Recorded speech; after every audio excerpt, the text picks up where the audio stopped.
Hello everyone, welcome back our YouTube channel. So today என்ன video பார்க்க போகிறோன்னா, இன்றைக்கி நான் வந்து ஒரு குர்த்தி தான் வந்து ஸ்டிச் பண்ணி வந்து காட்ட போகிறேன். ஸோ அது வந்து ப்ராப்பரான எப்படி கட் பண்ணி ஸ்டிச் பண்ணி ஏன் அப்படின்றது வந்து நான் வந்து சொல்ல போகிறதில்ல. அவ்வளோ கிளியராக அந்த வீடியோ வந்து இருக்காது.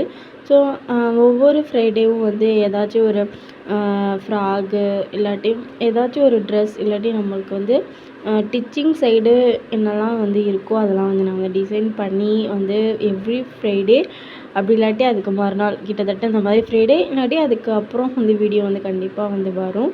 ஸோ இது வரைக்கும் சேனலை சப்ஸ்கிரைப் பண்ணாமல் பார்த்துட்ருக்கீங்கன்னா ப்ளீஸ் சேனலை சப்ஸ்கிரைப் பண்ணிவிட்டு பாருங்கள்.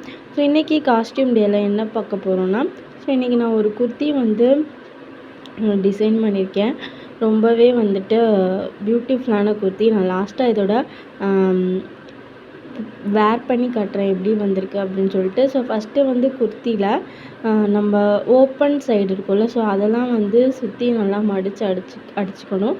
ஸோ அதுக்கப்புறமா நம்ம வந்து நெக்கை வந்து அடித்து திருப்பிட்டு அதுக்கப்புறம் வந்து ஷோல்டர் ஜாயின் பண்ணிவிட்டு அதுக்கப்புறம் ஹேண்ட் வந்து ஜாயின் பண்ணிவிட்டு 2 சைடும் வந்து நம்ம வந்து ஃபிட் படிச்சிட்டோம் அப்படின்னா வந்து குர்த்தி வந்து ஈஸியாக வந்து நம்ம வந்து க்ரியேட் பண்ணிடலாம். ஜஸ்ட் 30 மினிட்ஸ் தான் ஆகும் ஒரு குர்த்தியை வந்து ஸ்டிச் பண்ணுறதுக்கு. ஸோ நான் என்னோடய குர்த்தி வந்து லைனிங் இல்லாமல் தான் வந்து ஸ்டிச் பண்ணுறேன். ஏன்னா எனக்கு லைனிங் இந்த கிளாத் கொஞ்சம் வந்து எப்படி சொல்கிறது, கொஞ்சம் ரயான் காட்டன் கலந்த மாதிரி தான் வந்திருக்கு.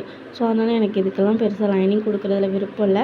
ஸோ அதனால் வந்து நம்ம ரெடிமேடாக எடுக்கும்போது அவ்வளோவா உள்ள எதுக்குமே லைனிங் இருக்காதுல்ல. ஸோ அந்த கான்செப்டில் வந்து எனக்கு மைண்டில் வந்து இருந்துச்சு. ஸோ அதனால் நம்மளும் எதுக்கு லைனிங் போடணும், லைனிங் போடாமல் தைக்கலாம் அப்படின்னு சொல்லிட்டு நானும் லைனிங் போடாமல் தான் தைச்சேன். ஆனால் வந்து ஃபைனலாக லுக் வந்து நல்லாவே இருந்துச்சு. ஸோ அதுக்கப்புறம் வந்து நான் வந்து நெக் தான் வைக்கணும்னு சொல்லி பிளான் பண்ணியிருந்தேன். ஏன்னா வந்துட்டு என்னோடய ஓல்டு ட்ரெஸ்ஸில் தான் நிறையா நெக் இருக்குது. ஆனால் ரீசெண்டாக நான் வேர் பண்ண எந்த ட்ரெஸ்ஸுமே நெக் இல்லை அப்படின்னு சொல்லிட்டு நான் வந்து நெக் தான் வைக்கணும் அப்படின்னு சொல்லி நெக் தான் வந்து வச்சுருந்தேன். இந்த மாதிரி நெக் வச்சுட்டு அதுக்கப்புறம் வந்து ஷோல்டர் அட்டாச் பண்ணிட்டு அதுக்கப்புறம் ஹேண்டையும் வந்து அட்டாச் பண்ணிட்டேன். ஹேண்ட் வந்து ஃபுல் ஹேண்டு தான், நல்லா மணிக்கட்டு வரைக்கும் வந்து ஃபுல்லாக வந்து வர மாதிரி நான் வந்து வச்சுருந்தேன்.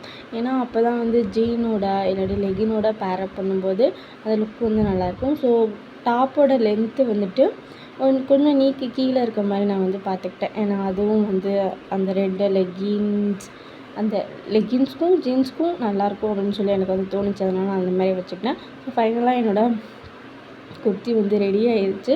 ஸோ கொஞ்சம் வந்து லூஸாக இருக்க மாதிரி இருந்துச்சு. ஸோ அதை நான் அப்புறமா வந்து பிடிச்சிக்கலாம் அப்படின்னு சொல்லி நினச்சேன். ஸோ பின்னாடி வந்து நல்லா ரோப் நிறைய நாட்டு வைக்கலான்னு நினச்சேன். ஆனால் அதுக்கும் வந்து டைம் இல்லாதனால வந்து வைக்கல. ஓகே, இந்த மாதிரி ப்ளைனாக சிம்பிளாக இருக்கணும் அப்படின்னு சொல்லிட்டு விட்டுட்டேன். ஸோ அதோட ஃபைனல் அவுட்ஃபிட் வந்து இப்படி தான் இருந்துச்சு. ஸோ இது வந்து நான் வந்து ஷாப்பில் போய் இந்த கிளாத் வந்து பிடிச்சிருந்துச்சு அப்படின்னு சொல்லி மீட்டரில் வந்து வாங்கி தான் நான் வந்து தைச்சேன். ஸோ வந்துட்டு ரொம்பவே நல்லா இருந்துச்சு இதோட கலர். ஸோ பேரப் பண்ணதுக்கப்புறம் எப்படி இருக்குதுன்னு சொல்லி காட்டுறேன். ஸோ அதுக்கப்புறம் நான் வந்து இதை வந்து வேர் பண்ணதுக்கப்புறம் வந்து ஹேண்ட் நல்லா ஃபுல்லாகவே இருந்துச்சு. ஸோ நான் எதிர்பார்த்த மாதிரி இந்த நெக்கும் வந்து நல்லாவே இருந்துச்சு. பேக் சைடும் வந்து இதே நெக்கு தான். அதுவும் நல்லா டீசெண்டான குர்த்தியாக வந்து இருந்துச்சு. நம்ம வந்து ஆஃபீஸ் வேர் பண்ணுறதுக்கு, காலேஜ்க்கு வேர் பண்ணுறதுக்கு, சிம்பிளாக எங்கேயாச்சும் போகணுன்னா வேர் பண்ணுறதுக்கு நல்லா இருந்துச்சு.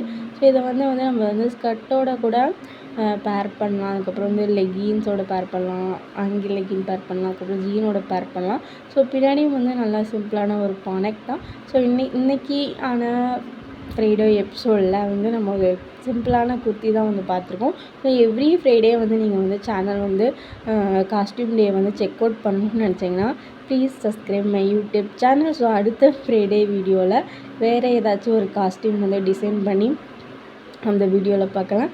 So bye.